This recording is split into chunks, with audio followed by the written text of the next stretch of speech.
Buyrakdagi toshlarni erituvchi Xitoy usuli. Buyrakda toshlar shakllanishiga asosan kislota-sho'lachnoy balansining buzilishi sabab bo'ladi.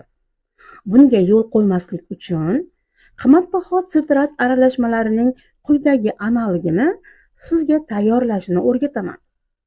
Bitta limonni qobig'i bilan kesib oling, uni ezing va sokini marlidan o'tkazing.